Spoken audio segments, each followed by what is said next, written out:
Guys, I wanted to tell you something really interesting today. It's based on something I heard yesterday from a guy called Brunson. He's a really good guy, very successful, and he's come up with this really interesting metric.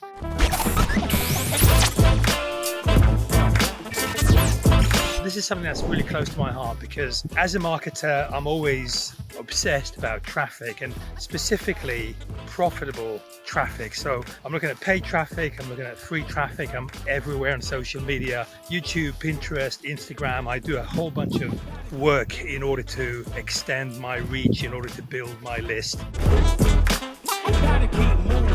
Hey there guys and girls, how you doing? Great to have you here. Dan Asherdorf from a beautifully sun-kissed Watford again. We're going to have 37 degrees later on, which is kind of unheard of for us. I don't think I remember around here having that sort of temperature. So I actually popped out. It's nice and early. It's about 8 in the morning. It's about 27 degrees at the moment. So I thought I'll go out and have a chat to you while I still can, because I think later on I'm literally going to melt, as is my phone. It actually comes up with a warning sign when it overheats, so it's completely impractical to actually go out and do these videos when it's too hot. Funnily enough, I wanted to tell you something really interesting today. It's from a guy called Brunson, who I listen to, I watch his stuff, and he's come up with this really interesting metric for any given business. And what he said was that your business is only yours when you own the traffic. So if someone else owns the traffic, then essentially you don't have a business, because what people pay for is a customer base. Now, I think he's made a bit of a mistake there, because there's a difference between owning traffic and actually having a customer base. I think that's a very fundamental difference. But nevertheless, he was talking about list building and list being really the only sort of traffic that you own, because you're not at the mercy of Facebook or YouTube or anyone else for that matter. So if you have your list, you can take it anywhere. If someone buys your company, you can sell the company with that list. It's literally a really good way to drive traffic and make sales. But see, the problem is these days is that the nature of having a list has changed. It's down to a few things. First of all is the fact that Gmail and the other ISPs are really hot on this kind of no spam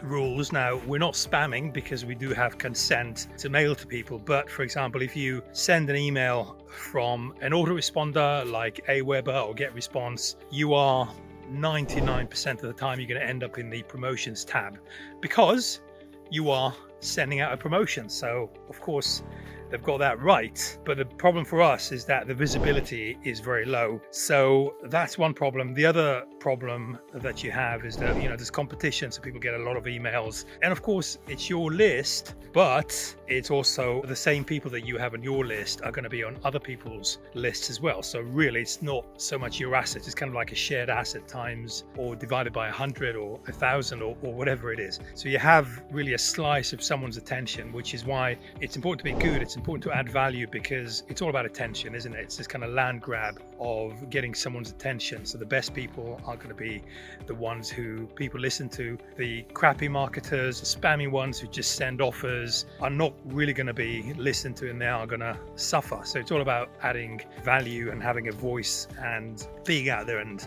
creating good content and just something that people want to listen to, and also building a tribe so that people are kind of aligned to kind of look up to you as a professional in what it is you do, and that works in any given niche. Anyway, I digress. One thing he said that was absolute gold was that the metric that you should be looking at. Before I'll tell you about the metric, and this is really the nugget of this entire thing. So everyone talks about the size of the list. So it could be 50,000, could be 100,000, could be 1 million, and that's what he was going on about, the size of the list. But actually that's completely wrong, because of the reasons I've just told you now, and also because the open rates go down, and most importantly is because you need to be replenishing the list all the time, because the percentage of people opening the mails is going to be lower, which means you're going to be suffering. Your deliverability is going to be suffering, because the likes of Gmail are going to be spotting that. They're going to think that no one wants to be reading your messages. They're going to punish you. So you need to be trimming the list all the time. So really the size of the list is neither here nor there. I mean, had I not been trimming my list, I would have had at least 150 to 200,000. But the thing is, it would cost me a fortune to keep on Aweber. And also, it just means that the open rates would have been low because people, after a while, they just get bored of the sight of you and the sound of you. So it's just this dead thing there that's 200,000, and for it to be responsive, so I get 15% open rates, and that just looks good on me, and that's good for business. Anyway, so I digress, and I'm going to tell you the other thing he said, which was absolute gold, and that is the fact that you should always measure yourself on how many new subscribers a day you get.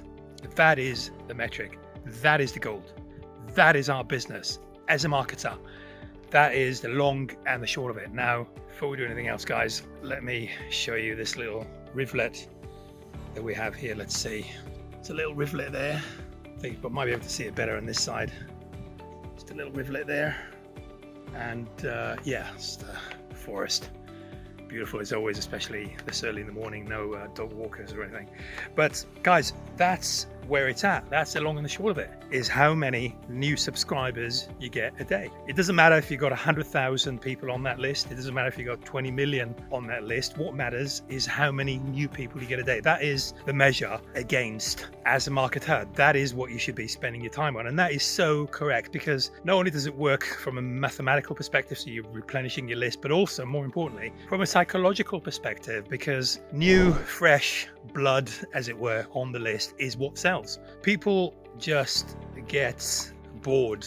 It's just human nature. It's just like you get bored of a song. So this wonderful song, your favorite song, the first time you listen to it, you are besotted with it, and then the second time you're a bit less, and then the third time you're a bit less, until you just can't stand the thing. And it's exactly the same thing about being on someone's list. That person could be really clever, adding lots of value, and so on. I mean, I can think of bloggers. I mean, I love Seth Godin, for example, or Godin as he's pronounced, and I could be reading his stuff here and there, but occasionally I just get bored. And it's just a thing that you need to be, especially when you're selling. I mean, you could be adding value until the cows come home, but ultimately we're in this business to be making, we're here to make income for ourselves and our families, and we are selling, and people just, after a while, they just get bored. So it's all to do with how many people, new people, are you getting on a daily basis.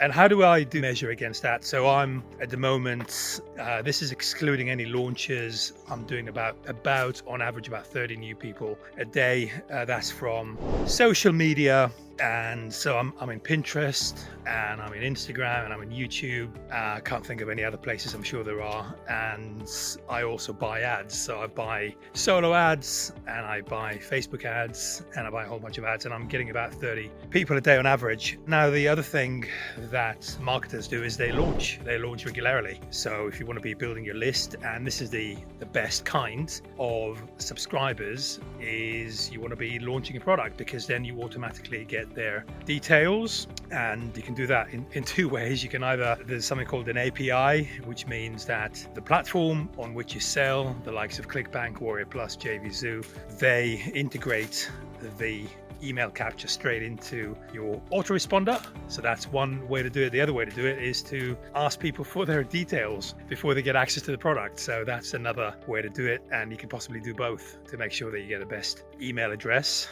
from people, because oftentimes the payment email address isn't the best email address to contact people. I think Russell absolutely nailed it when he said that your metric is how many new people a day you get on. That is something that's, as soon as I heard it, kind of this light bulb just flashed in my head, and I thought, yeah, that is exactly the best way to measure.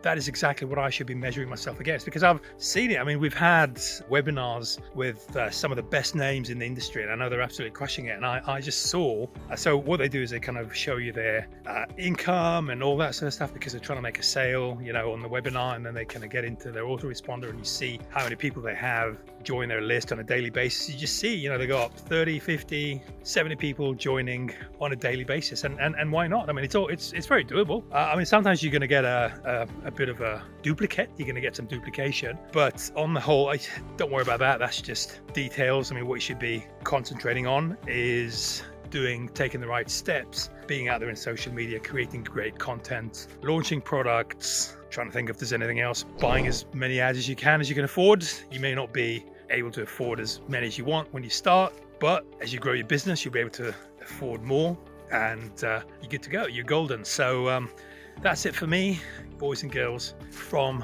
an absolutely beautifully serene Watford at the moment, around about 27, 28 degrees, but it's gonna become an absolute scorcher in the next 2 to 3 hours. I'm gonna hide. I'm gonna go into my little office, put on the aircon, and I'm just gonna hunker down, and I'm gonna be hiding today. I've got the kids, they're out on their summer break, and we're just gonna be putting the aircon on, and we're gonna be hiding because it's going to be savage. We had a lightning storm, all hell broke loose because the weather is so unpredictable, very humid, but today it's just going to be one of those sort of weather savagery, and I'm going to do my best to hide and just kind of try to do as much work as I can, because tomorrow the temperatures are going to go down to their normal. They're going to be about 27 again, so I look forward to that. I do love the summer here. It's coming on to August, and it's generally beautiful, except for when it goes a bit haywire. So guys and girls, looking forward to the next one.